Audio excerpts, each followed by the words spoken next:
Estamos aqui mais um episódio do nosso podcast Animal. Hoje eu converso com o Rodrigo, a gente conversar um pouquinho sobre veterinário de silvestre. Deixar se apresentar. Legal, primeiro é um prazer estar aqui contigo, né? Recém-retornado a Brasília, já está aqui no podcast. Obrigado pelo convite. Tenho certeza que vai ser um bom bate-papo e espero que todo mundo que esteja assistindo a gente também curta. Vamos falar um pouquinho sobre essa minha área aí, que é uma área um pouco diferente, né? Animais selvagens e tal. Eu sou Rodrigo Rabelo, sou médico veterinário especializado em animais selvagens, então eu trabalho já há 23 anos só com animais selvagens, né?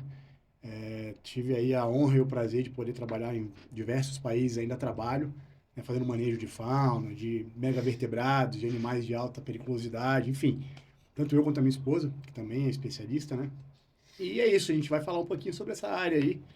Vamos ver quais são as dúvidas e o que as pessoas têm a dizer a respeito. E como é que você chegou para o silvestre? Porque assim, a gente é formado mais ou menos na mesma época, a gente estava conversando. Isso. E não era algo que se via muito, Aham. né? Como é que você resolveu ir para essa área? Minha história é até engraçada, eu conto muito isso. Eu tenho uma palestra aí, que é uma das palestras mais pedidas, assim, que era um pouco motivacional, né? Eu costumo dizer para os alunos, primeiro eu dou bastante porrada e depois eu assopro, para falar até um pouquinho sobre o que é a veterinária hoje, que você sabe que está bem complicado, na grade curricular, etc. Mas o que aconteceu comigo foi que eu sempre quis ser veterinário, sempre, desde pequeno. E desde pequeno eu sempre quis ser veterinário de animais selvagens. Sempre que me perguntavam ali com 10 anos já, eu já falava, vou ser veterinário de animais selvagens. Então, assim, eu já entrei na faculdade decidido, né, que eu queria ser um veterinário de animais selvagens. Eu sei que isso acontece, eu também sou professor hoje, né? Então a gente vê muitos alunos entrando na faculdade, entre aspas, decidido a fazer algo, e ao longo do curso isso muda. Isso pode acontecer. Isso acontece muito, na verdade. Mas comigo não. Eu já entrei sabendo que eu queria trabalhar com animais selvagens e assim foi até eu me formar, depois me especializar e etc.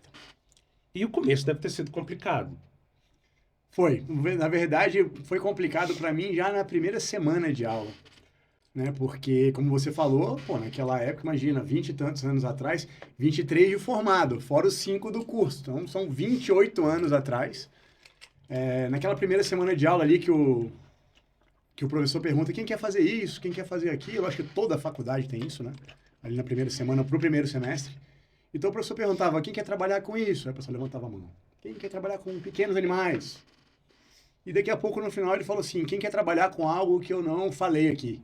Aí eu levantei minha mão. Ele perguntou como é que é teu nome? Eu falei Rodrigo Rabelo. Eu falei Rodrigo Rabelo porque na minha sala tinham 6 Rodrigos. Então, porra, né? Era importante falar o sobrenome. Rodrigo Rabelo. Ele, Rodrigo Rabelo, quer trabalhar com o quê? Eu falei, cara, eu quero trabalhar com animais selvagens. Aí ele já deu uma risada assim, né? Isso aí, não esqueci, só faz parte da minha história. Isso virou até hashtag que você vai entender. Bom, aí ele começou a dar uma risadinha assim, como assim? Eu falei, eu quero trabalhar com animais selvagens. Ele, mas o que você vai fazer da vida trabalhando com animais selvagens? Aí eu falei, pô, eu tinha uma jiboia quando eu era mais novo, que uma vez ficou doente e eu precisei levar num veterinário aqui em Brasília e não tinha ninguém que pudesse atender o meu bicho. E eu tenho vários amigos que têm coelho, que têm aves, etc., que quando passam por uma situação parecida também não tem um veterinário para atender. Então, quem sabe um dia eu não abro uma clínica veterinária especializada, né, nesses bichos diferentes aí, tal, os animais silvestres, né? Não convencionais, aquele negócio todo. Aí o professor começou a rir muito, mas rir assim, parecia que eu tinha contado uma piada, né? E aí ele falou assim, Rodrigo Rabelo, né? Aí eu falei, ele falou assim, cara, tua clínica vai falir. E aí, você vai fazer o quê? E eu pensando, porra, na primeira semana de aula, já sei que a minha clínica vai falir, né? Que eu nem me formei ainda. Aí, pô, fiquei meio sem graça, assim, e falei, professor, estamos no Brasil aí, maior biodiversidade do mundo, né? Quem sabe um dia eu não trabalho na Amazônia, quem sabe um dia eu não trabalho no Pantanal, quem sabe um dia eu não vou pra África, né? Aí pronto, cara. Foi a maior piada do mundo. Aí todo mundo, o professor rindo, e o professor rindo, todos os alunos rindo de mim. E o professor falou assim pra mim, falou, cara, eu trabalho dando aula há não sei quantos anos, há décadas, e eu nunca tinha visto nada tão ridículo. Falou assim pra mim. Sugiro que você pare de ver televisão, que você está na primeira semana de aula, e que você pense do decorrer do curso em fazer algo que realmente vai te trazer um futuro dentro da medicina veterinária. Falou isso pra mim. Bem desmotivante. Não, porra, né? Sensacional. Mas é aquela história, né? Assim, cara, o mundo não dá voltas, minha esposa fala, né? Ele capota, não é isso? Em 2014 para 15, eu já consolidado como veterinário de animais selvagens, já estava com o meu projeto na África, enfim, em vários lugares. A gente bolou uma prótese para um jabuti, eu acho que, né, todo mundo já ouviu falar, a maioria das pessoas da veterinária já ouviram falar nisso, que a gente entrou pro Guinness Book, inclusive, em 2022. A nossa equipe tinha feito essa prótese 3D aí, que bombou, explodiu no mundo inteiro. E eu estava na Rural do Rio, dando uma palestra que era de encerramento da semana acadêmica, falando justamente sobre a prótese. E quem estava sentado na segunda fileira assistindo a minha palestra? O professor. O professor. E aquilo para mim, quando eu vi, foi até meio desconcertante. Sabe quando passa um filme na cabeça, assim, né, cara? E aí, porra, eu lembro que eu tava no palco, porra, lotado, um microfone, e na hora que eu vi, eu perdi até um pouco ali a linha de raciocínio, né? Me veio um filme, mas continuei, terminei, beleza. Acabou a palestra, aquele negócio todo, o pessoal vem conversar e etc. E daqui a pouco vem um professor. Pô, Rabelo, lembra de mim? Eu, claro, né, professor? Como poderia esquecer, né? E ele, pô, Rabelo, parabéns, que legal, pô, obrigado, professor. E tal. Rabelo, você sabe quem é o fulaninho? E falou o nome. Aí eu falei, fulaninho, com esse nome aí eu conheço vários, né? Ele, não, fulaninho de tal, falou sobre o nome, o apelido dele é esse. Eu falei, porra, claro que eu conheço. Foi meu estagiário, ele ficou com a gente em manejo de fauna lá na bacia do Rio Araguaia um tempão. Gente finíssima. Aí ele, meu filho, assim, ele é meu filho. Super teu fã e quer trabalhar com animais selvagens. Cara, eu não aguentei, né? Aí eu dei um toquezinho no ombro do professor e falei, professor, já riu do seu filho hoje? Falei assim pra ele. Aí ficou aquele clima, eu desconversei, mas assim, só pra você entender, as coisas que acontecem ainda na nossa área, isso acontece ainda hoje, cara. Sim. Infelizmente, quando alguém fala que quer trabalhar com isso, ele é meio que não desmoralizado, vai. Eu me senti desmoralizado, mas não é bem a palavra que eu quero usar. Mas desmotivado. Como pode alguém... Hoje eu fico pensando, eu sou educador também. Eu dou aula em pós-graduação, em graduação.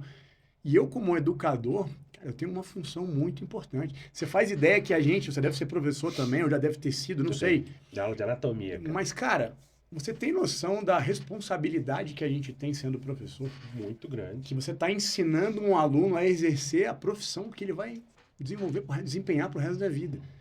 E a gente pode destruir a vida de um aluno só porque um dia está mal-humorado. Brigou com a mulher, o cachorro, rasgou o sofá, bateu o carro. Chega em casa, vê um aluno com uma pergunta X, você dá-lhe uma patada, você pode ter acabado com aquele objetivo que aquele aluno tinha. Então, assim, eu fico pensando como pode um professor ter agido da forma como ele agiu comigo. Tudo bem que eu sou um cara que me abalo, fico chorando, sentado no meio-fio, em posição fetal, né? Mas e se fosse alguém com esse perfil, né? Então, eu acho que para vocês que estão assistindo a gente aí, querem trabalhar com animais selvagens, a primeira coisa que eu sempre falo é, você não pode desistir de um sonho. De sonho não se desiste, né? Por conta desse episódio da Rural, eu dei um exemplo numa outra palestra, uma analogia sobre o índio e a dança da chuva, que virou um hashtag. Hoje, quando eu dou essas palestras, todo mundo... que eu falo para todo mundo, vocês conhecem o índio? Sabia que índio faz dança da chuva? E eu pergunto para a plateia, quem aqui de verdade acredita que dançar faz chover, né? E ninguém levanta a mão, claro. E aí eu brinco com eles, eu falo, e se eu disser para vocês que eu sei fazer a dança da chuva? Ele já começa a rir. Aí eu falo, eu não só sei fazer, como a minha dança da chuva é 100% eficiente. Se eu dançar, é certeza que vai chover. Aí vira aquela zona. E aí eu explico, a minha dança da chuva ela é 100% eficiente, porque quando eu quiser que chova, eu vou dançar, mas eu só vou parar quando chover. Não me interessa quanto tempo leve. Então, recado, a analogia é para não desistir do sonho. Ninguém pode roubar teu sonho. Eu não falei nenhum absurdo, só queria trabalhar com animal selvagem. Como é que pode alguém falar que eu vou falir e etc? Né? Então, assim, é complicado. É complicado. Porque... E como eu falei, acho que é porque exatamente porque não tinha... Hoje em dia já evoluiu bastante. Não tinha nem internet, né? Mas não tinha... E eu acho que tinha-se muito a visão de que quem trabalhava com animal selvagem era biólogo. Sim.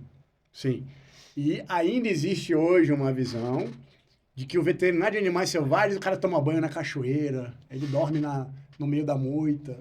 Para ser veterinário de animal selvagem tem que ser todo tatuado. Tudo bem que eu tenho tatuagem, mas tem que ter os brincos. Gente, não tem nada a ver, não existe um estereótipo, não existe padrão, Não. né? Mas antigamente isso era muito, mas era muito evidente mesmo. Né? E quais são as áreas que dá para atuar? Hoje, eu tenho a sorte aí, a honra de poder trabalhar, na verdade, nos 3 principais nichos que eu considero dessa área. Eu trabalho muito mais, né, com animais selvagens, de animais de zoológico, etc., e os animais de vida livre, né? Mas eu também trabalho com os tal chamados pets não convencionais. Então são as 3 principais áreas Aham. aí: pets não convencionais, zoológicos, criadouros, setas, etc., e os animais de vida livre. Mas você tem aí, hoje em dia, a necessidade, as pessoas vêm procurando muito a gente para os empreendimentos, que são os manejos, né, os manejos de fauna, os próprios criadouros, a parte de consultoria e etc. Eu presto consultoria para zoológicos. Eu faço principalmente América do Sul e Central. E isso é muito interessante, é uma área que vem crescendo bastante, porque, infelizmente, o ativismo, não me entendam mal, não estou falando mal do ativismo, mas existe o ativista e o ativista, se é que você me entende, né?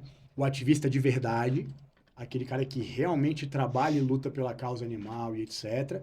E o ativista que usa a causa animal para aparecer, para ganhar like, para Isso ganhar, tem muito. inclusive dinheiro. A gente não pode deixar de falar sobre isso e eu desculpa. Pode falar palavrão aqui. Eu tô Pode, cagando pode. se o nego vai achar isso aí ruim ou não.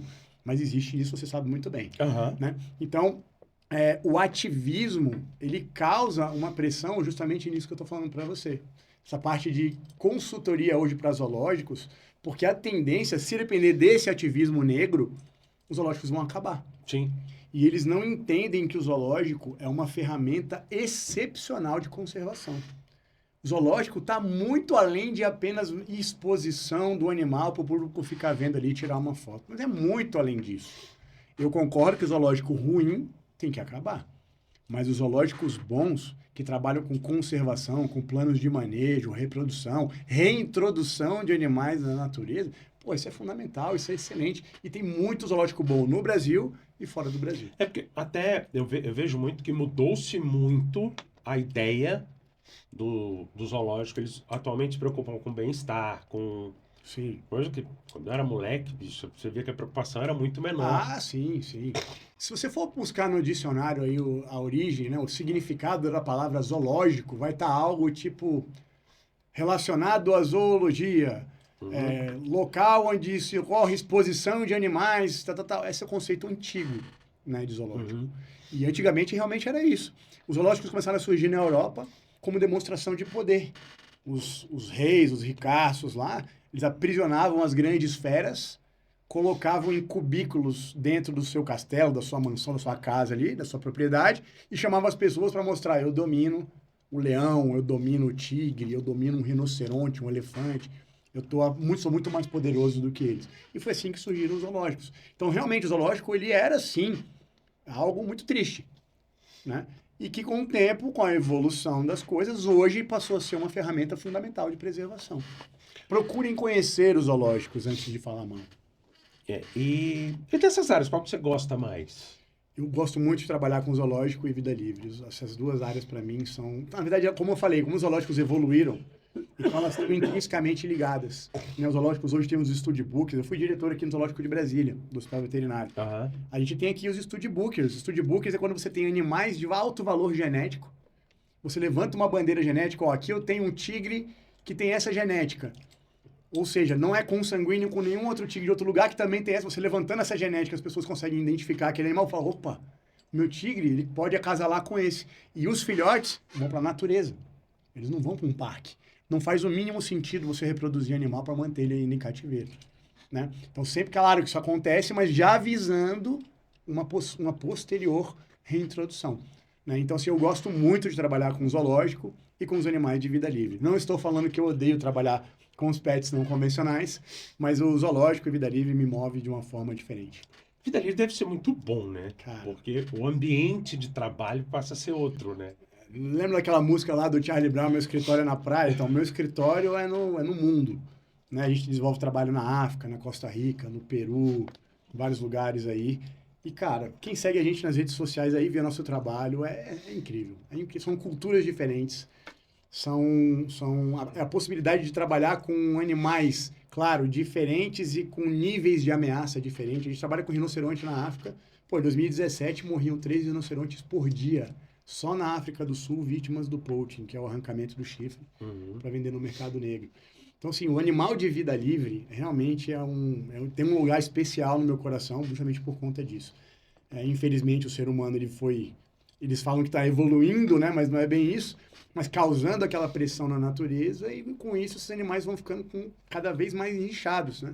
E aí esses planos de manejo, coisas desse tipo, são coisas que eu gosto muito de trabalhar, porque a gente consegue de alguma forma fazer com que esses animais continuem existindo na Terra. Né? Então, vida livre para mim é... Eu lembro de ter visto há um tempo atrás, eu acho que era exatamente com os rinocerontes, que eles estavam anestesiando. Discorda, eles fazem colocavam uma prótese. Uma prótesezinha para não roubar no chifre. O chifre do rinoceronte hoje, ele é o produto, o elemento, seja lá como querem chamar, mais caro do mundo. É mais caro que a cocaína, mais caro que o diamante, que peso por peso. Né? Então, e o chinês, ele acredita que o chifre do rinoceronte moído, você toma o chá e é curado do câncer. Né? Sendo que o chifre do rinoceronte, ele é 100%, não é 99,9%. Ele é 100% idêntico à sua unha, queratina. É como se você roesse a unha e ficasse curado do câncer. Só que eles pagam e esse mercado, infelizmente, movimenta bilhões e bilhões de dólares. É foda, né? Eu tenho imagens assim que eu uso nas minhas aulas sobre a África que é de cortar o coração. Eles arrancam com motosserra o chifre, com o bicho vivo. Eles destroem ali todo o aparato nasal, o animal não consegue respirar e morre numa agonia. Eles não percebem, vamos deixar Não, uma margenzinha aqui pro bicho, não, nada disso. É o mais rápido possível, né? Então eles vão lá, fazem, já vão embora, levam o chifre e o bicho fica lá agonizando. Chama poaching. E eu acredito que quando você trabalha com vida livre, deve ter passado alguns perrengues também. Faz parte da minha vida, né? Quem nunca, né? Como eu estava falando, e esses perrengues são legais, né? Assim, não é nada, eu nunca sofri nenhum acidente, as pessoas sempre me perguntam isso. Abelo, você trabalha com tigre, com leão, com rinoceronte, elefante, crocodilo. Qual foi o acidente mais grave que você já sofreu aí? Você deve ter sofrido vários. Se eu te disser qual foi o acidente mais grave que eu já sofri, qual foi o bicho, as pessoas nem acreditam, né? Foi um tamanduá mirim. Nem dente o bicho tem. Mas me causou uma lesão importante com a garra na mão. Eu sou cirurgião, fiquei um bom tempo sem conseguir fazer procedimentos. Mas os perrengues, eles existem, né? O que a gente faz é, claro, uma equipe bem treinada, eu tenho uma equipe multidisciplinar.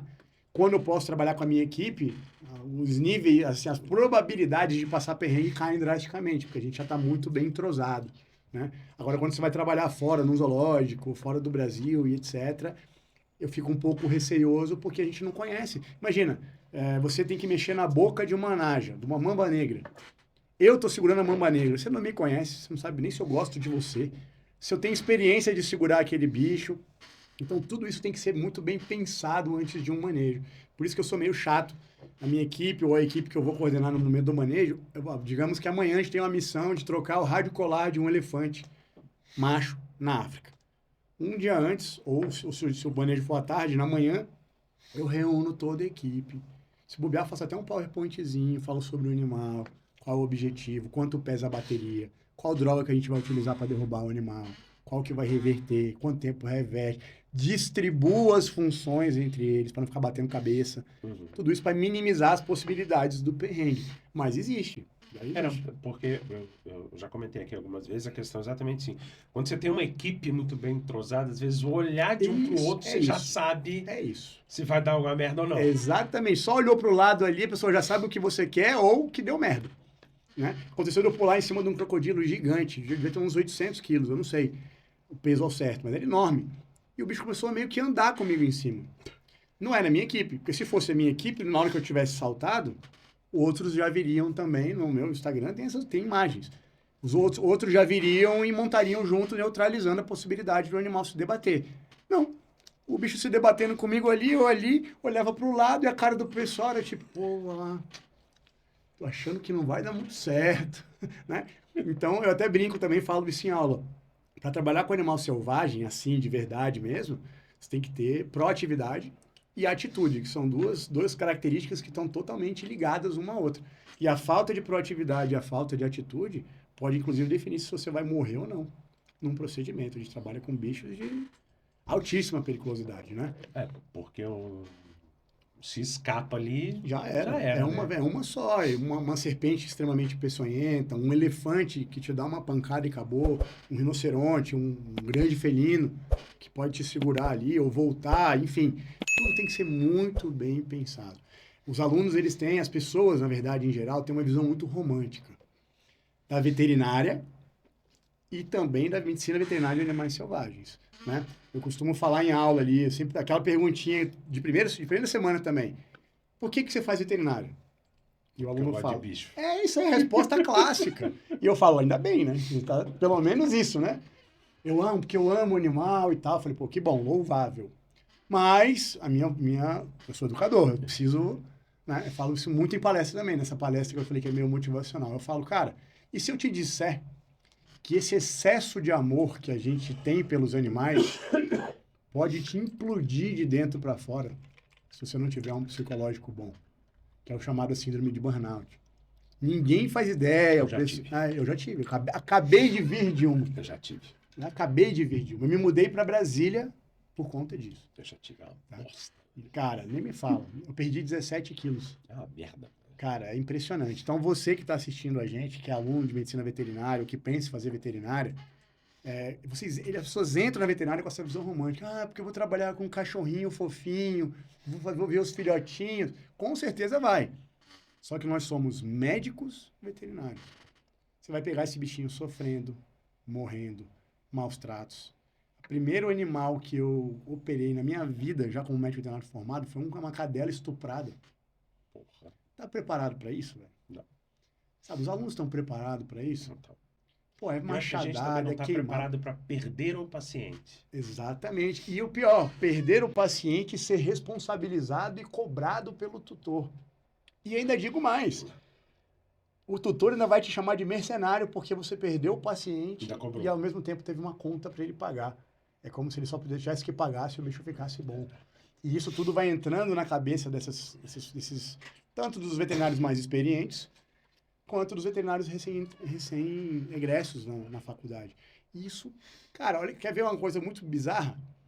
4 colegas que formaram comigo se mataram. Putz. Da minha sala. 4, cara. E as pessoas não sabem. A medicina veterinária é a profissão com o maior número de suicídios no mundo. Isso é gravíssimo, cara. Isso é gravíssimo. Então eu sempre deixo o recado.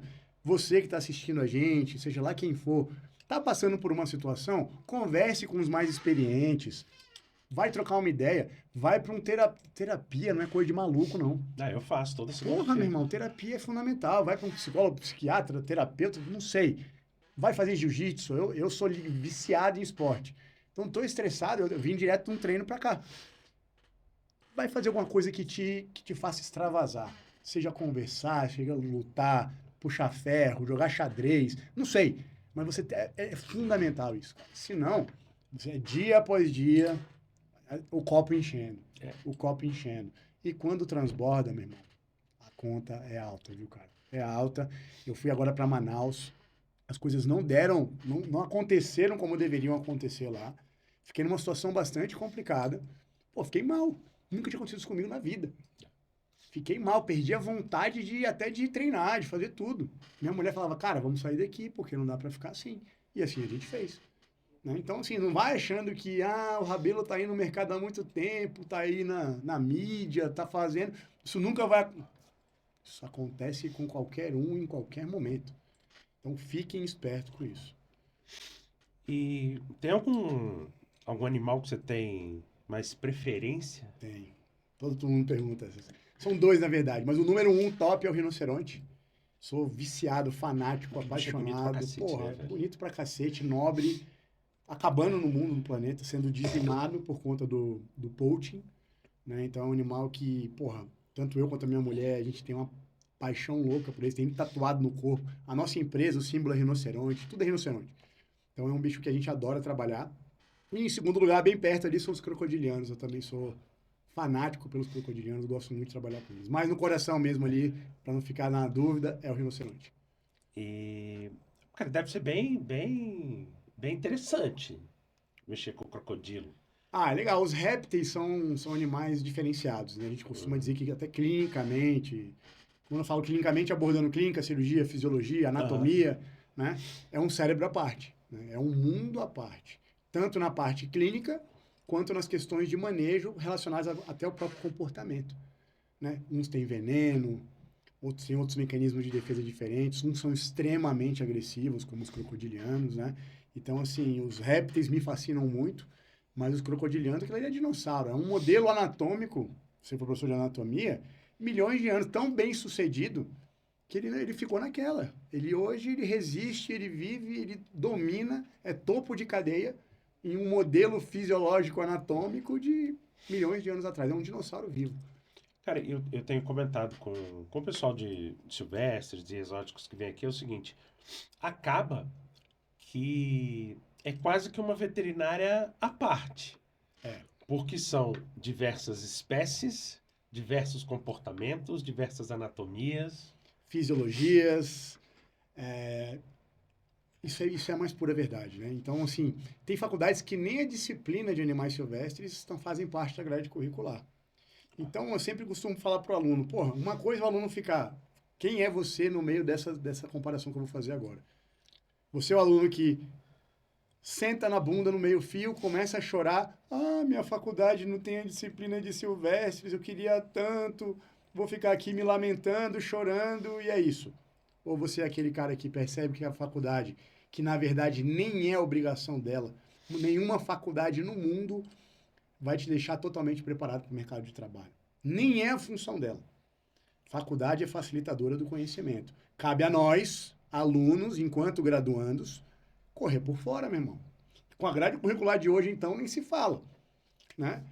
Então, assim, você tem que procurar artifícios, cursos, e hoje em dia, com o online, com a internet, não existe mais desculpa.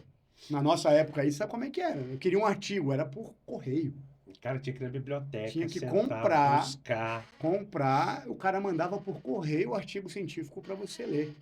Não tinha internet, biblioteca tinha livro que você ia lá, já estava defasada há muito tempo e já estava na mão de outro também, né? Então era assim. Então hoje o acesso à informação ele é muito maior, né? Então a gente tem que parar de reclamar. O aluno reclama, é normal. E os alunos têm que entender que, né, depois de formado, só começa a brincadeira. A gente vai estudar pro resto da vida. Né? Eu falo que a gente trabalha com o que tem de mais nobre no mundo, que são os bichos. E eles não merecem nada menos do que o nosso melhor. Uhum. E a gente vai ter que estudar a vida inteira. Ponto final. Se você não está disposto a isso, dá tempo de fazer outra coisa ainda na vida. Mas se você realmente quer ser um veterinário para oferecer o que o bicho merece, é isso aí. E você acha que dentro da medicina de silvestre, de exótico, você tende a ter uma subespecialização ali, começar a galera a trabalhar, vou trabalhar só com isso aqui, vou trabalhar só com isso aqui? Tem, isso vem acontecendo, né? Então, como a gente estava falando, a graduação jamais vai te deixar pronto nem para trabalhar com pequenos, nem com grandes, quem dirá com silvestres. Então, a gente já tem pós-graduações, mestrado, doutorado, eu fiz pós, mestrado, doutorado, tudo já na área de selvagens, certo? Fora cursos à parte, enfim, palestras e etc, né? E o que acontece quando você se forma, existe esse gap, existe essa como é que eu posso dizer, esse receio, né? As pessoas chamam de ansiedade, mas eu até costumo dizer algo polêmico que eu falo que ansiedade não existe. Outro dia eu vi uma entrevista com um cara que foi um dos criadores daquele Divertidamente, que é um filme do caralho. Aquilo ali não é pra criança, né? Eu ainda não consegui assistir o 2. Não, é sensacional. Aquilo ali é pra gente. A criança adora, mas quem for esperto capta tranquilamente. E ele fala algo que eu concordo e sempre falei. A ansiedade não existe. Existem alguns sentimentos básicos do ser humano. E a ansiedade não é um deles. O que as pessoas sentem é medo. E a ansiedade é um volume ali entre o medo e... Entende? Então, a partir do momento que as pessoas entenderem que isso é normal, as coisas começam a evoluir de uma forma diferente. Então, assim, tem as pós-graduações, tem os mestrados e etc., onde a pessoa pode, claro, obviamente, se especializar, e as pessoas hoje já estão se especializando dentro da especialidade, que é o que você falou. Tem um anestesista, agora só anestesia de animais selvagens. Né? Eu sou cirurgião e também sou anestesista. Eu acabei tendo que fazer os dois, porque não existe isso, ainda mais quando você trabalha em campo, né? Você tem que fazer de tudo um pouco. É, mas existe hoje o cirurgião de animais selvagens. Isso não quer dizer que um cirurgião de pequenos não pode operar um animal. Claro que pode, né? A técnica cirúrgica básica, um gato é um tigre, é a mesma coisa, tá? Eu Mas, lembro que na faculdade, quando eu fiz técnica cirúrgica, como a gente não tinha muito disso, eu acompanhei a cirurgia de um ferret. certo, olha aí, Por quê? Não tinha quem fizesse. sim. E aí meu professor, na época, falou, ó, vamos, a gente lê, ver como é que faz e vamos pra dentro. Mas é assim, pô. E assim, as pessoas hoje, primeiro, hoje já tem a informação já foi bastante alimentada. Mas na minha área especificamente ainda tem muita coisa a se descobrir, muita técnica a se apurar, trabalhos a serem publicados, né? E as pessoas têm é uma questão até meio que de ego, eu não sei. Mas, cara, divulga também o que deu errado, porra. Às vezes o cara do outro lado do mundo tá tendo o mesmo pensamento que você, vai fazer a mesma cagada. É. Entende? Aí você fala, não vou falar isso aqui porque não deu certo. Deixa quieto. Cara, fala, ó, tentamos essa técnica, essa terapêutica que não obtive sucesso. Ponto final. O cara vai lá, porra, eu ia fazer isso. Entende? Então, você contar que ele pega assim, bom, beleza, então isso aqui não deu certo, o que será que eu preciso mexer aqui exatamente. para fazer dar certo? Exatamente isso. Exatamente isso. Então, assim, as pessoas têm que deixar um pouquinho o ego de lado ali, né? E, infelizmente, não sei se você vai concordar comigo, mas o que eu venho vendo ao longo de quase 30 anos aí, vai no meio da veterinária, classezinha desunida. Muito. Puta que muito. Chega a dar ódio. Muito. Cara, é impressionante. Você pega um médico humano, o cara faz uma cagada assombrosa ali, vão no outro médico e dizem, não, isso aí pode acontecer e tal. Os caras se fecham e se protegem de uma forma. Cara, mas aí é um hábito que é meu, tá? Quando chega alguma coisa que eu vejo assim, cara, isso não tá muito certo. O que eu viro e falo é o seguinte, ó, a terapêutica que ele escolheu foi não essa. é bem a mesma da minha. Vamos tentar uma diferente? Mas claro, isso é ética, porra. É óbvio. Só que isso aí é uma raridade. Eu já conto quantas pessoas já não vieram pra mim com um bicho com uma terapêutica, cara, não sei de onde veio isso. E tava realmente debilitando ainda mais o animal. Tinha alguma coisa que não bateu ali, legal, tá. Foi identificado. Ah, então quer dizer, eu não faço, essa aqui é uma terapêutica que eu não utilizo. Eu prefiro essa, vamos fazer. Ah, então vamos. Não, calma, vamos fazer isso aqui e tal. A gente tenta dar uma contornada, mas não é todo mundo que faz isso. Muito pelo contrário. A primeira coisa é falar, ó, o Vulcão, o Rabelo, eles fizeram, olha, acredita que o Rabelo... É assim, cara. É assim. Então a gente tem que ficar muito esperto com isso também. Né? Assim, eu fico triste com isso, mas a gente né, tem que dançar conforme a música. Então as coisas vão acontecendo e a gente vai meio que se desviando e tentando de alguma forma amenizar todos esses processos também. E o trabalho a campo deve ser mais complicado? O trabalho a campo ele é mais complicado, primeiro, falta de recursos em termos de equipamento. Pô, uma coisa é levar um bicho para dentro de um centro cirúrgico, para dentro de um local controlado e tudo mais. E em campo, quer ver, eu vou dar um exemplo sempre da África, porque é mais over, assim, né? Rabelo, vamos ter que trocar o rádio colar do elefante. Beleza. Vou anestesiar de helicóptero. Não tem como, nesse caso, eu ir de viatura atrás do bicho. Então, tem vídeo disso também. Então, a gente vem de helicóptero, lança o dardo, espera o bicho cair, outros fármacos que a gente não utiliza com muita frequência no Brasil, o bicho cai. Porra, tem que trocar o rádio colar, são parafusos gigantes, é uma bateria, você acha que bateria de carro, pega o elefante carrega aquilo aí como se fosse uma bolinha de gude, né? Então, assim, a logística para trabalhar em campo, ela é muito diferente. Não tem espaço pro, puta, esqueci disso. Não tem. Você tem que trabalhar com todas as possibilidades reais e opcionais. E pensar nas merdas que podem acontecer. Plano A ou Z. Né? Imagina, Rabelo, beleza, vamos lá, trocar a rádio colar do elefante. Vamos. Vou lá, helicóptero, todo movimento, um monte de coisa, piloto, dinheiro e tal. Equipe de terra. Chegamos lá, pum, botei o dado, derrubou, passo o rádio, eu tenho um drone e não sei o quê. Beleza, cadê a chave para soltar a Ih, esqueci. Uma chavinha, que é para você afrouxar o rádio colar. Fodeu. Acabou todo o rolê. Gastou dinheiro, tempo, logística, estressou o bicho foi anestesiado, não vai poder ser anestesiado de novo em sequência. Então, assim, você tem que fazer tudo muito bem planejado. O checklist tem que ser muito rigoroso, né? Normalmente eu faço o checklist, passo para outra pessoa que está comigo ali, normalmente meu braço direito, minha esposa, ou ela faz e passa para mim, a gente bate aquilo ali, quando eu tenho tempo para isso.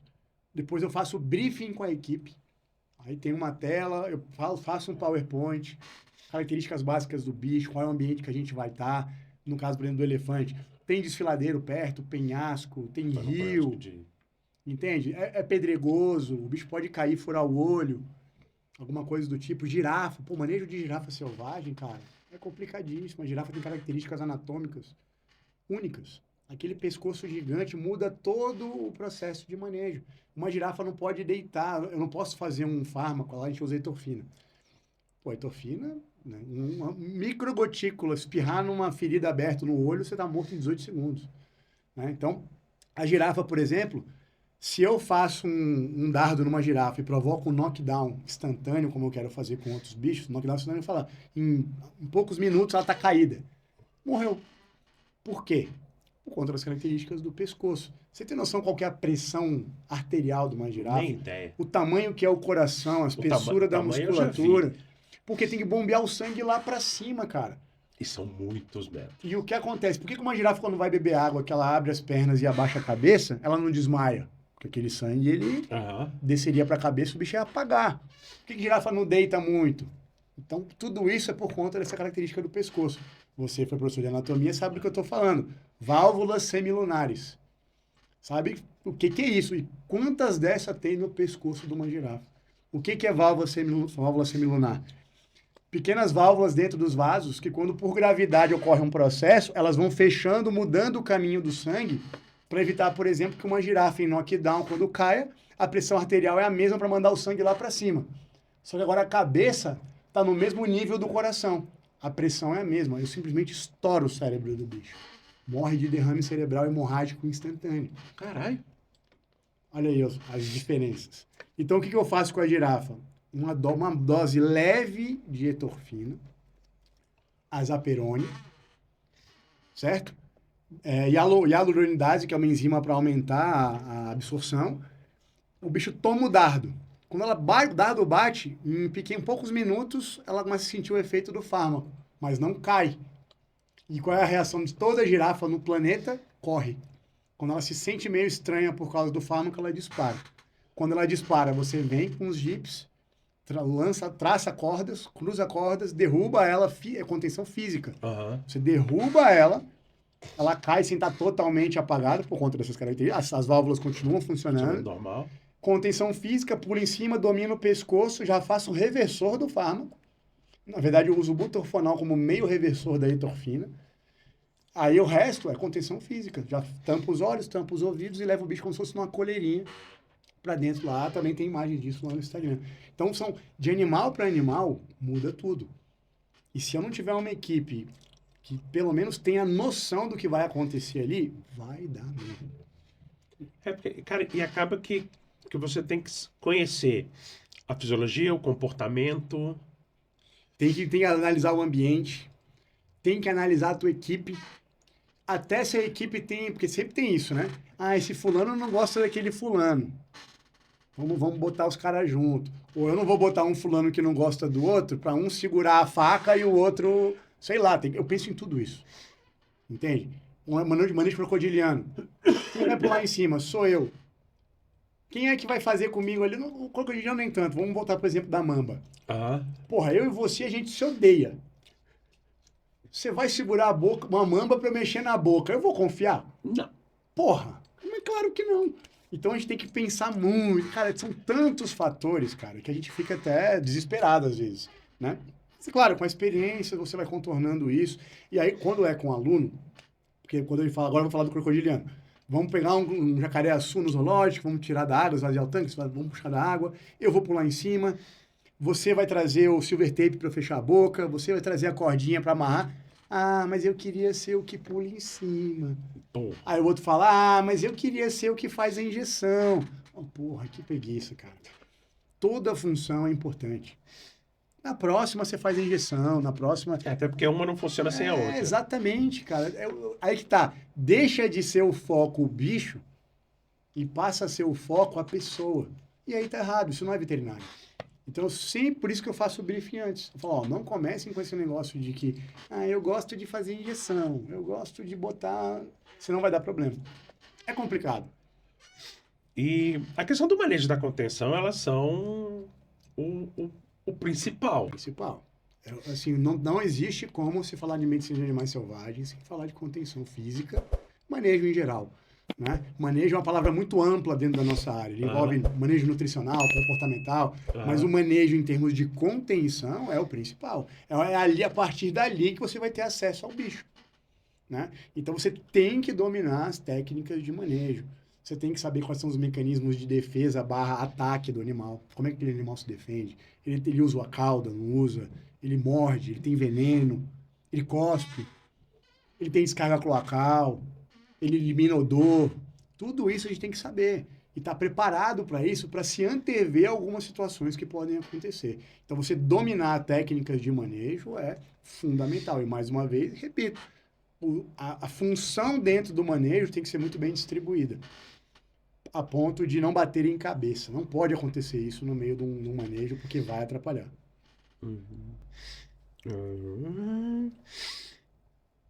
Você acha que ainda falta valorização na área? Acho.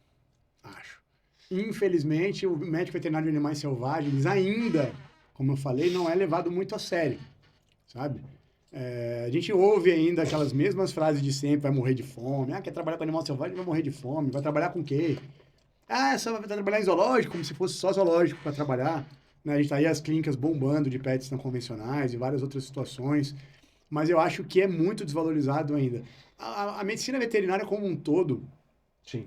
Não vou dizer como um todo, porque claro que tem áreas específicas que hoje em dia já tem uma valorização que eu acho que são pelo menos ali condizentes, né? Mas a maioria esmagadora das áreas de medicina veterinária ainda são muito pouco valorizadas, né? Agora, de uns 10 anos para cá, que eu vejo mais assim, de uma forma mais brusca, que eu vejo as pessoas desenvolvendo a mentalidade e entendendo que a nossa é medicina veterinária, é uma medicina. Né? Quando você está com problema no dente, você vai aonde? Eu vou no dentista. Porra, meu óculos não tá legal, eu não estou enxergando bem, eu vou no oftalmo. Não é isso? Problema na pele, eu vou no dermato. Por que com um bicho é diferente? Por que com um bicho a pessoa reluta em levar num especialista? A especialidade é o futuro. Na verdade, nem é o futuro, é o presente. Hoje em dia, um médico veterinário, aquele médico veterinário old school que anestesia e opera ao mesmo tempo, faz boca, olho, pele, ortopedia, tecido mole, porra, esse cara vai ser engolido. É o veterinário que faz tudo, mas não faz nada direito. As pessoas já estão entendendo isso, os bichos, hoje, principalmente os pets, né? São filhos, as pessoas estão deixando de ter filhos para ter bichos, e isso está fazendo com que a evolução da medicina veterinária seja tocada de uma forma mais rápida, o que é muito bom. Mas aí eu sinto que ainda é muito pouco valorizado. E a questão do manejo de fauna que a gente estava comentando, né? Deve ser bastante interessante você ver a evolução, planejar aquilo, como é que vai ser feito. Cara, é incrível. Né? Eu passei 3 anos num empreendimento gigante, coordenando um centro de triagem e reabilitação de animais silvestres, eu e minha esposa. Ela coordenava o centro, na verdade, eu coordenava a equipe de campo. Eram 4 veterinários, eu mais 4, de 66 biólogos. Porra, gente, na Mata caramba. Atlântica Baiana. Porra, trabalho do cacete, né? E o que acontece?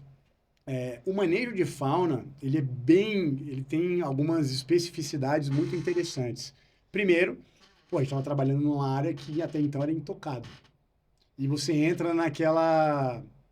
Eu, pelo menos, e a maioria das pessoas entrava naquela... Qual que eu não sei qual é o termo, mas entrava numa espécie de sentimento reverso. Porra, vai derrubar essa árvore mesmo, vai fazer a supressão dessa área linda de Mata Atlântica.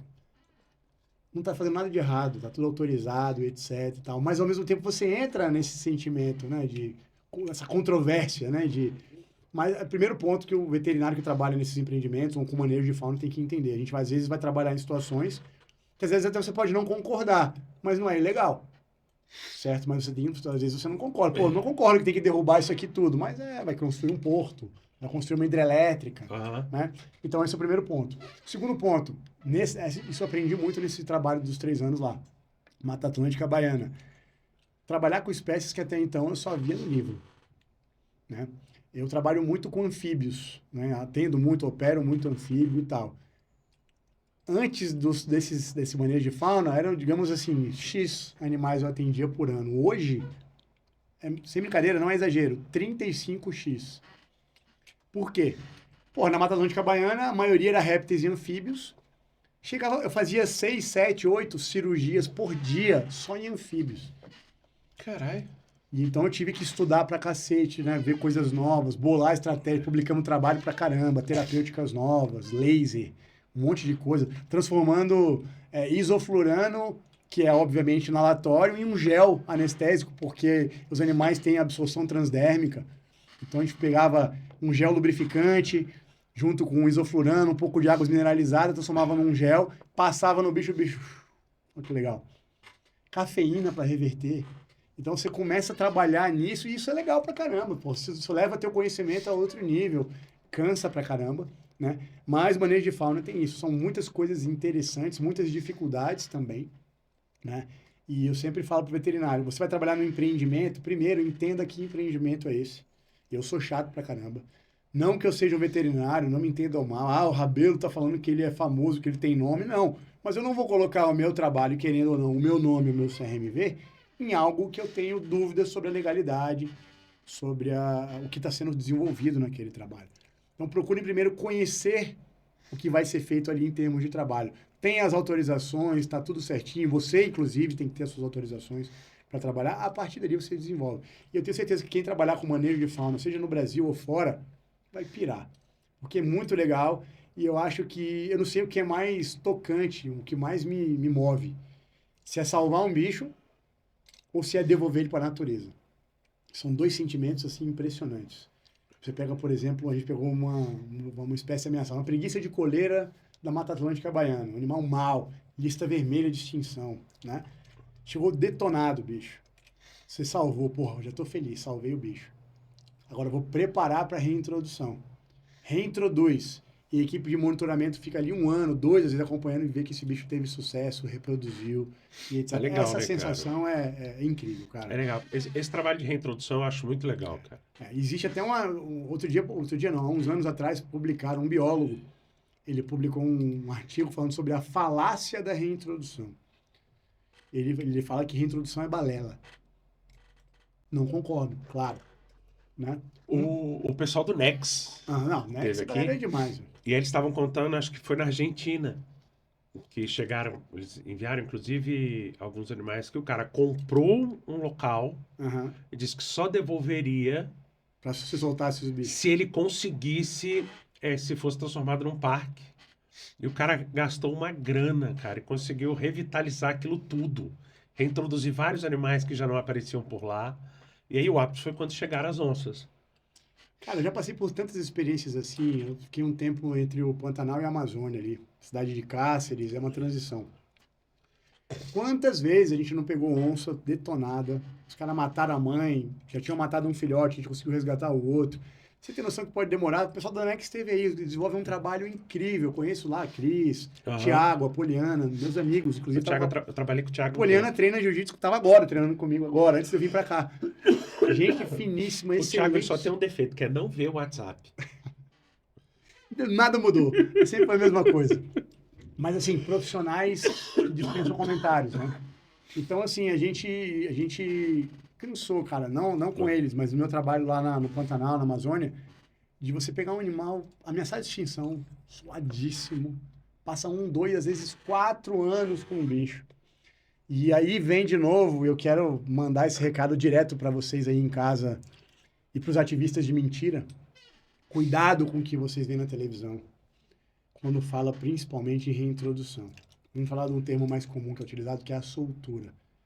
Abrir uma gaiola e soltar um papagaio na natureza, uma criança de 3 anos faz isso. O trabalho antes disso é que é importante. Cara, soltar um animal na natureza é muito mais complexo do que qualquer um de vocês aí pode imaginar. Aquela área que vai ser solto o bicho comporta esse bicho. Foi feito um estudo de dinâmica de população. Quantos alfa? Qual que é o território? Cabe esse macho aqui? Esse bicho está levando algum patógeno para lá? Você entende a complexidade que é isso? Sim. Então, abrir aquelas cenas que vocês imaginam... Tem umas ativistas famosas aí que gostam de ficar chorando na televisão, não vou citar nomes, mas que quer que solte os bichos do zoológico na natureza, quer que abra as gaiolas, aí Cara, mostra. não consegue nem sobreviver. Aquilo ali é eutanásia, cara. A maioria daqueles bichos que a gente vê na televisão, um monte de gaiola sendo aberta e soltando, ou é a eutanásia dos bichos que estão sendo soltos, ou o que é pior, é a eutanásia dos bichos que já estavam estabilizados naquele ambiente. Vai haver competição, vai ser cruzamento de patógeno, vai ter um monte de coisa. E você traz um desequilíbrio absurdo. Total. Se não Total. me falha a memória, foi na Austrália, que eles tiveram um problema muito sério com isso, O né? mundo vem passando por isso. A Austrália tem problema com um sapo brasileiro que foi levado para lá. E as serpentes comem o sapo e morrem com a toxina do sapo, que elas não têm, obviamente, não fazia parte do Japão com coelho, Estados Unidos com as pitons, os Everglades ali estão sendo dizimados, pequenos aligatores, aves pernaltas lá praticamente acabaram. As pitons estão tomando conta de tudo, é liberada a caça das pitons. O teiu brasileiro está lá nos Estados Unidos também causando impacto. Então a gente tem vários... Isso. Pô, cara, aqui no Brasil, Fernando de Noronha, já foi lá? Não. Cara, Fernando de Noronha, há século passado, teve um problema com roedores. Os roedores vinham nos barcos, os barcos atracavam ali, invadiram a ilha e começaram a causar problemas na ilha. Alguém teve a brilhante ideia de levar teiu para Fernando de Noronha, porque o teiu, obviamente, né, ele vai comer os ratos, né? Só que ninguém entende que o rato é noturno e o teiu diurno. Então, Você causou desequilíbrio lascado, cara. tem rato pra cacete hoje e teiu pra cacete lá, causando desequilíbrio em dois lados, né? Então, gente, é muito complicado. Você tem que fazer um estudo muito bem feito para soltar bicho, para introduzir, reintroduzir, para translocar animais na África. A gente faz isso na parte reprodutiva, né? Então, tudo é muito bem pensado. Não é simplesmente, vou pegar aquele elefante ali, vou levar lá para não sei onde, para cruzar, para nascer os filhotinhos. A genética desses bichos são consanguíneos, não são. Então é muito complexo, cara. Já teve muito com os guepardos, né? De consanguinidade. Vem tendo com guepardo, com os grandes felinos em geral, né? Tigres principalmente, né? Outro dia não, uns anos atrás, eu fiz uma vasectomia num tigre siberiano, aqui no Brasil. E o pessoal, porra, como é que você faz vasectomia num tigre siberiano, um bicho raríssimo? Galera, o bicho tem uma fêmea no zoológico, eles reproduzem, todos os filhotes estão fadados a viverem em cativeiro, já não tem outros zoológicos querendo, e esse bicho não tem importância genética em termos de reintrodução.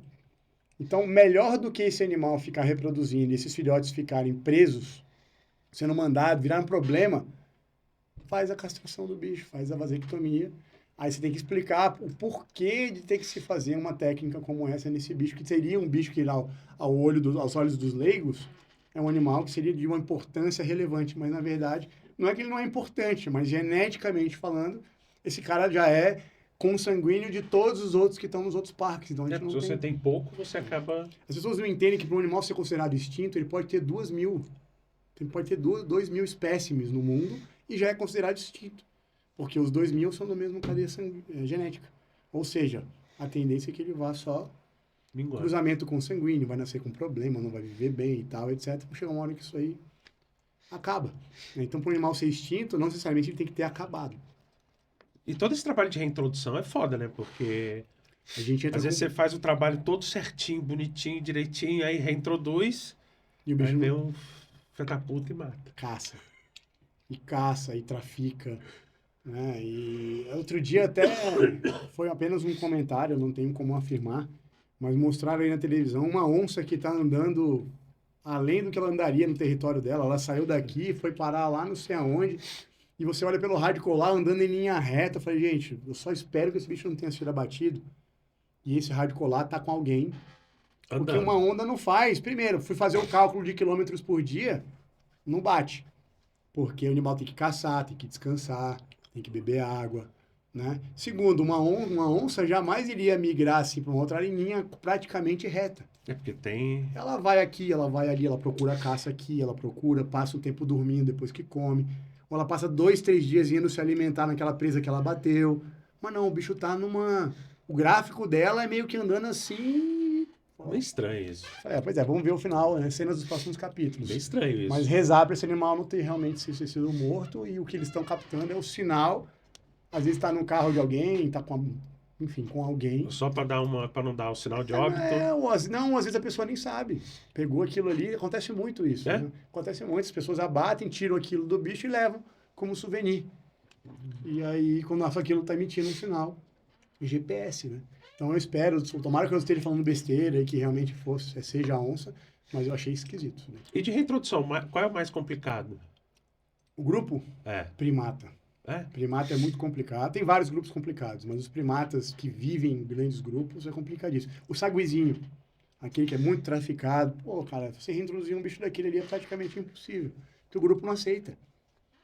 O grupo não aceita um cara novo. Capivara, o bicho está em Brasília atravessando as ruas. Uma praga, né? Febre maculosa, problema de importância de saúde pública e tudo mais. Mas a capivara, o Lago Paranoá, se não me engano, tem não sei quantos grandes grupos aí de capivara. São grupos fechados.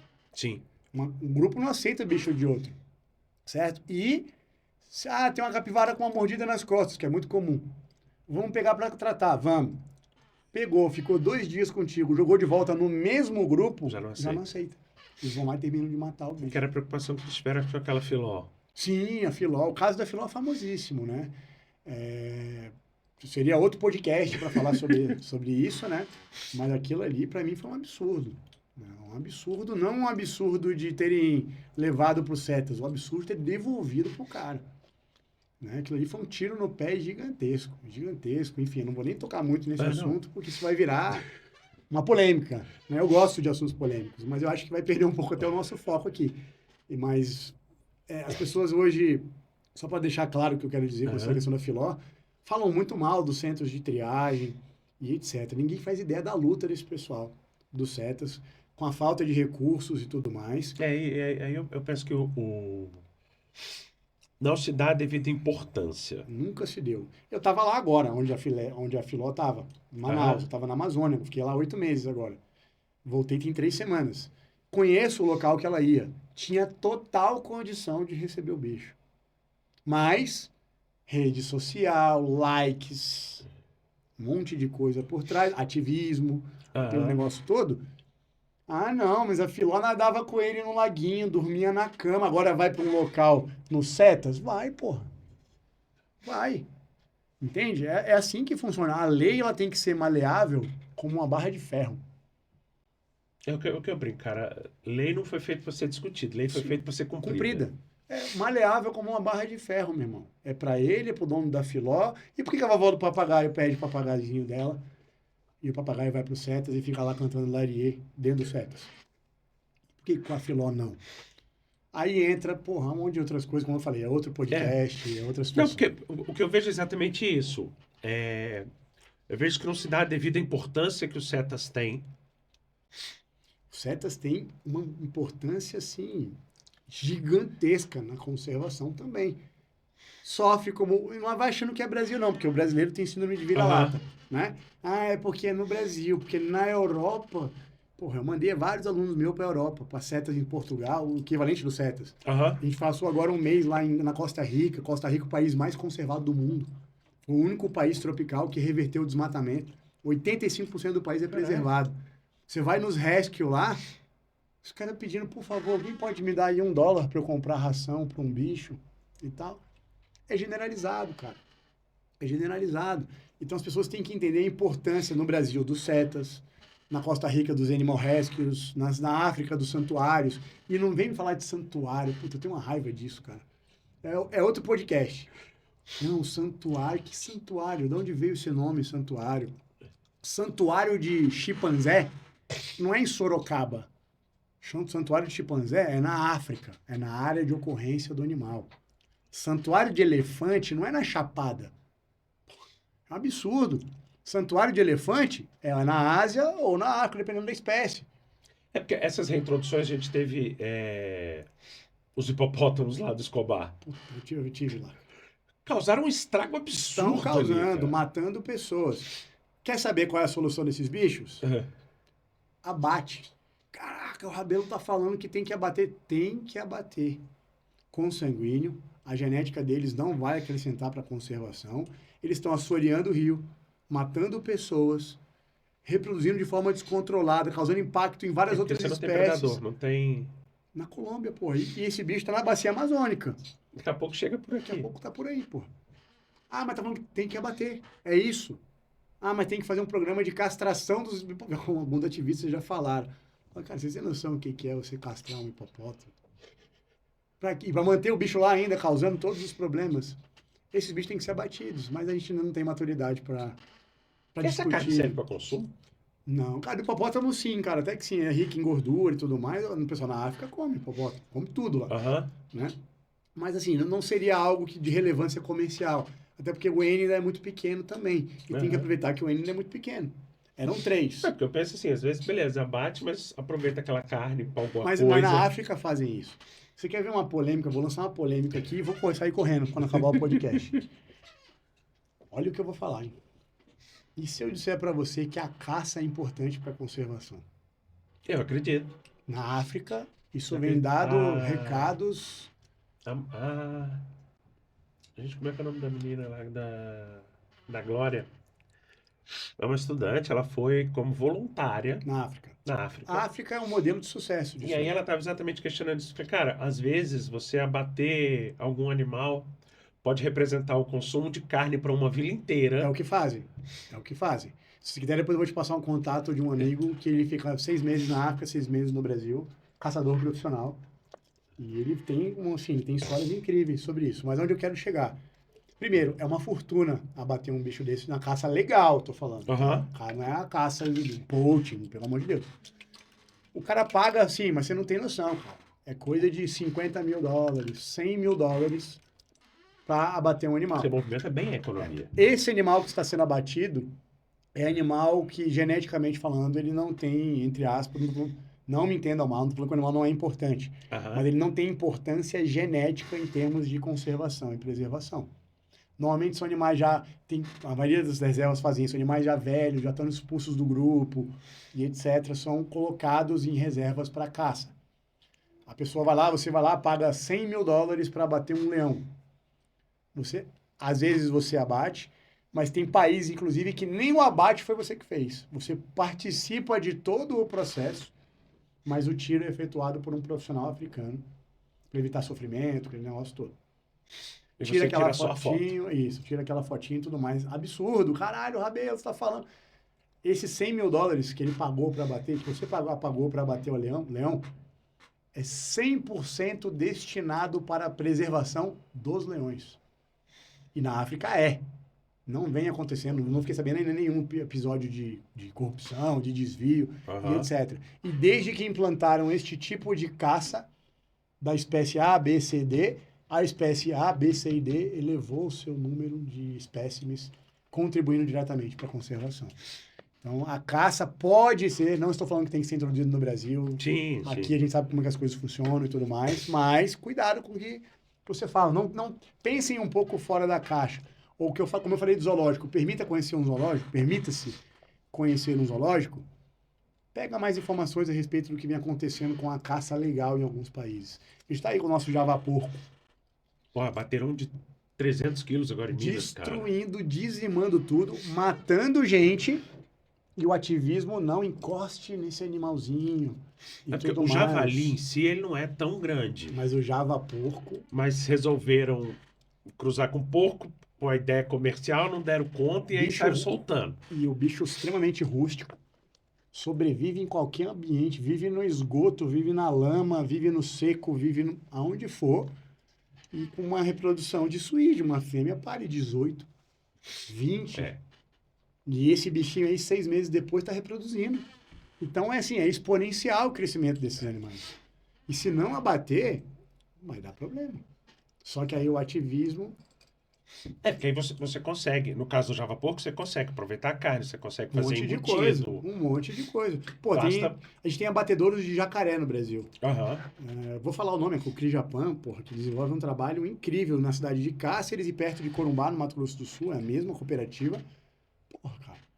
E é uma Como é que carne funciona? boa. Boa, boa, nutricionalmente falando, gostosa. E o crocodiliano, o jacaré do Pantanal abatido, ele é igual o boi, aproveita tudo. O boi aproveita até os cascos. O jacaré, tudo, aproveita tudo. As vísceras são feitas ração, o couro, a carne, a cabeça no final é feito um. Enfim, como é que funciona? Eles são autorizados a pegar os ovos na natureza, nos ninhos. Existe todo um controle para isso. Depois, 30% das eclosões tem que voltar para a natureza e os outros têm que ser criados para ser abatido até 3 anos. Porra, legal pra caramba isso daí. Porque Né? você também acaba mantendo uma população. Sim, estável no ambiente, né? Muito longe de declinar. E ao mesmo tempo, comercialmente falando, é bastante lucrativo.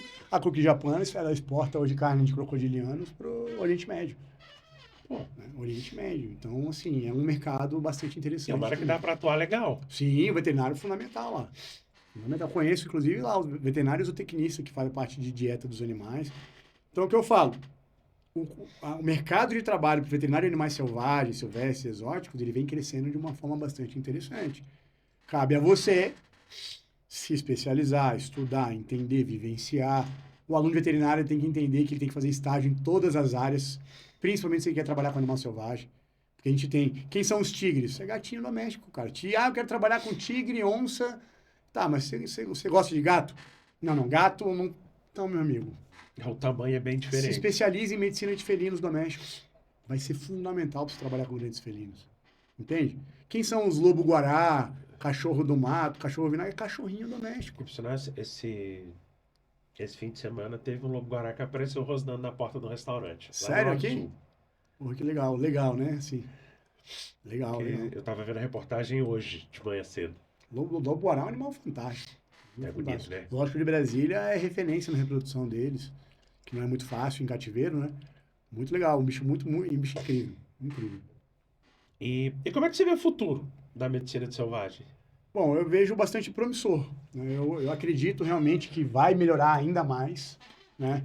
O ser humano ele despertou muito tarde para a conservação, mas ele despertou. Então eu vejo cada vez mais a procura por esses profissionais. Pô, nem sei te dizer quantas mensagens eu não recebo por mês aqui. Rabelo, dá para você me indicar um veterinário especializado para trabalhar aqui no manejo e tal? Não tenho. Não tenho para indicar. Então a tendência é que mais pessoas se especializem, que esse mercado fique mais aquecido ainda. Né? E tem que entender que o nosso trabalho ele é fundamental, obviamente, para a preservação. Né? E a partir do momento que você consegue entender isso, e entender também que você não vai atuar, você pode não atuar somente no Brasil, pô, cara. A gente vai para a África lá, os caras. Sabe quantas faculdades de veterinária tem na África? Continente africano. Chuta. Não faço nem ideia. Continente africano. Com certeza tem menos que aqui. Não, o Brasil é o recorde disso. Vamos fazer pergunta reversa. O Brasil tem 1/3 das faculdades de medicina veterinária do mundo. Cara, é muita coisa, cara. Eu acho que já passou de 500. Já, Eu acho, não tenho certeza. eu acho que são 600 e poucas Pois já. é. Olha só. E aí eu te pergunto, tem como fazer um ensino de qualidade com isso? Tem, cara. Não tem. tem. Agora vamos para a África lá, vai lá. Deve Continente ter o quê? africano. Umas 12? 12? É. 2. Caralho. 2. Eram 2, não sei se abriram mais agora. Estados Unidos, América do Norte, 13. Caraca, bicho. Brasil, chegando nos 600 aí, talvez. Caraca, velho. Complicado, né? Complicado. Então, assim, a gente tem que repensar. E agora, com essa situação aí, putz, São cara, 536 instituições autorizadas pelo CFMV aí, no Brasil. estamos chegando nos 600 logo, logo. Porra, cara, é Porque muita coisa, a minha cara. medicina veterinária, na verdade, o ensino superior no Brasil virou um negócio. É. Né? Aí lá vai eu tocar num assunto aqui que, não. né, melhor não. O que... Aí, já que a gente tocou no assunto, o que eu costumo comentar é o seguinte, a gente teve problema com EAD, Eu ia falar mas a disso gente agora. não teve o problema com EAD por conta da educação. O que Contrário. barrou foi o CAD. Exatamente isso. Começaram a pensar a educação como comércio e não como educação. como educação, como lucro, como empresa. É. E aí, meu irmão, esse é o resultado. Eu sou da época, você foi dessa época também, que existia inclusive a prova do conselho. Eu fiz. Eu passei.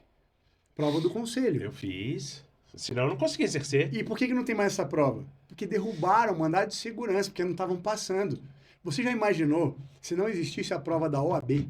Vixe. O que ia ter de advogado? Já tem advogado merda aí. Tem. Você imagina se não tivesse a prova da OAB? Veterinária, o pessoal derrubou. Eu acho que isso aí era fundamental Mas para agora, dar agora uma... tá com o projeto de lei para voltar. Pois é, para dar pelo menos uma E aí eu vou um peneirada, pouco mais né? além, porque eu acho que você deveria fazer que nem é OAB. Você quer trabalhar com criminal, você vai fazer criminal. especializado. Você É. quer Estados fazer... Unidos tem isso também. Então, cara, faz também, cara. Beleza, Eu quer tenho trabalhar aqui com... licença para trabalhar com selvagem, com domésticos e tal. Eu tenho licença para trabalhar com inspeção. Porque evita, cara, eu já peguei caso de... Na época que tinha vacina de leishmania, o cara fez a vacina de leishmania num gato. Bicho. Uma coisa que me marcou muito. No meu primeiro semestre de faculdade, a faculdade tinha convênio, a gente ajudava nas campanhas de vacinação. Aham. Aí eu fui lá, fazia a campanha de vacinação, coordenava um postinho ali, abriu o posto de vacinação, vem a mulher com o neném. Para vacinar o neném com a vacina antirrábica. E aí? Olha só. Então a mentalidade, não só do profissional, mas quanto do cidadão também tem que mudar. Tudo isso é educação. É. Mas assim, não quero jamais, isso eu não vou tocar nunca no assunto política, mas o que vem acontecendo com o Brasil é preocupante. É preocupante. Isso a gente já está Muito. vendo os efeitos, mas a gente não viu nada. Ainda vai ser o Muito. que foi feito para, não, a nossa população tem não sei quantas pessoas com um ensino superior completo. Bom, Mas não vale... deixa não. para lá. Melhor não... Melhor não, senão eu vou ser Melhor não criar apedrejado. polêmica. Exatamente. Bom, pra gente descontrair um pouco, são perguntas rápidas, tá?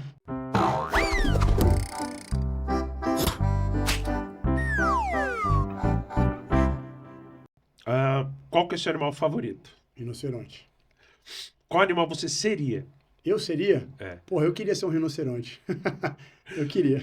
Quais que são os maiores desafios no mercado da veterinária de selvagem? O desafio é o acesso à informação. Ainda é muito complicado. A gente tem muito pouca coisa ainda estudada a respeito. Por isso que eu falei que cabe ainda muita publicação e etc.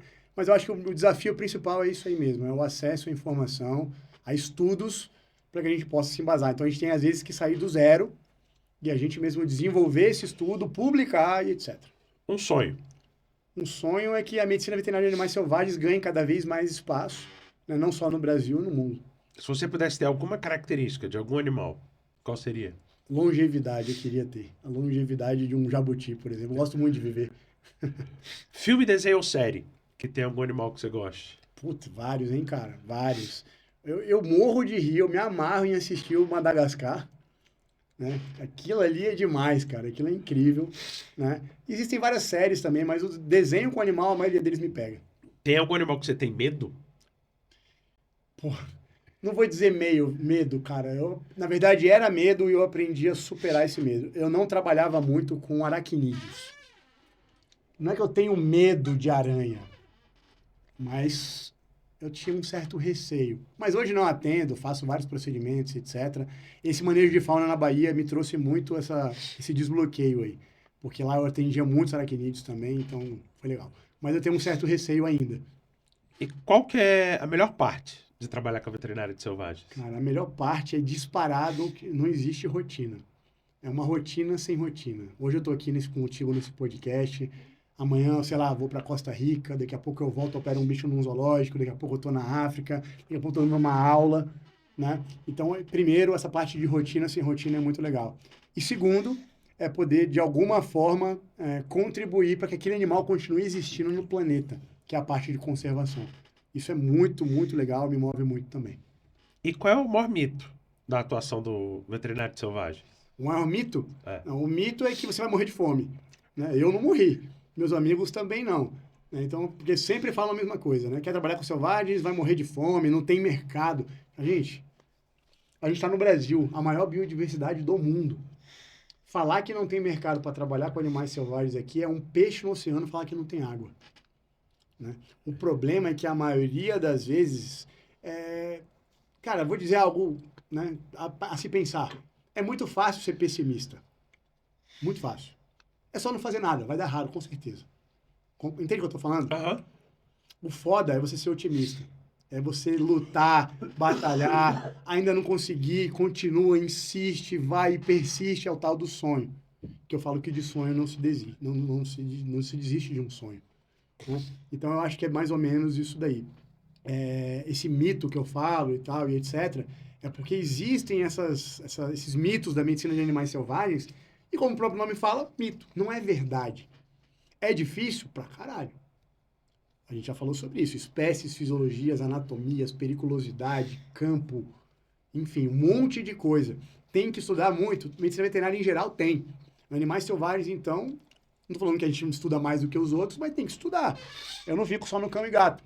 E eu vejo uma dificuldade um pouco maior, que é exatamente essa questão da própria informação. No acesso à informação.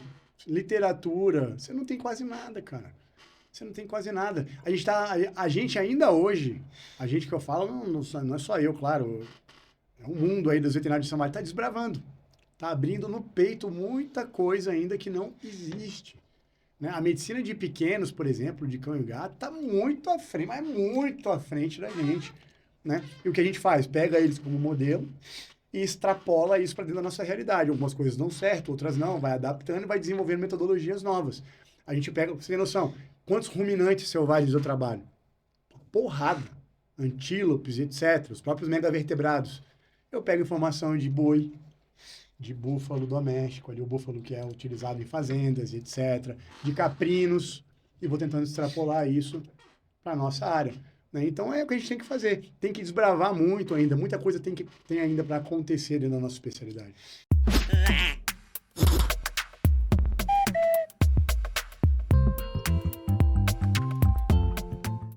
E qual dica que você daria para estudantes e veterinários que querem seguir nessa área?